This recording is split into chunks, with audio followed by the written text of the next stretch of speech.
All right, so we're on to beauty now. Beauty comes in a lot of different flavors. Again, as we talked about, there's test looks, there's editorial looks, and there's commercial looks. So depending on what type of look you're shooting, you're gonna light it slightly differently, and obviously the focus is gonna be slightly different.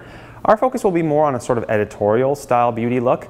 The main difference between a test style beauty look is, again, just sort of bordering more on the natural side of things. We don't want too much makeup on our model.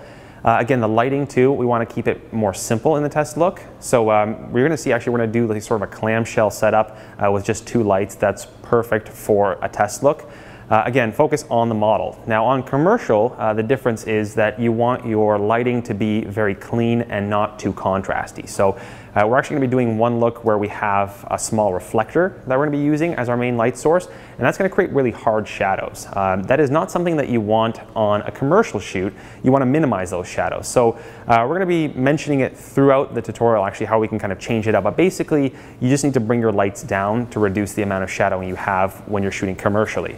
Now, as we looked about at full-length editorial, you know that everything is really flexible in editorial. You can kind of do whatever you want. So we're going to have those shadows in our editorial shots. It doesn't matter. It's whatever ties into the story. So once again, just like having an editorial full-length, editorial beauty is also about a story. And you're going to want to shoot most of your beauty editorially, unless obviously you've been commissioned to shoot it commercially.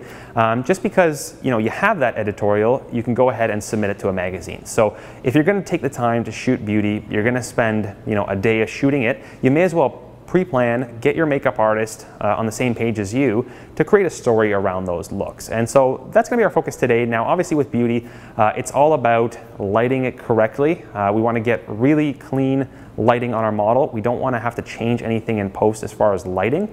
In post-processing, all we're going to be doing is focusing on making the model look perfect. So it's really about perfection versus making things natural. We want to make sure everything is looking good in camera, and then we'll carry on into post-processing.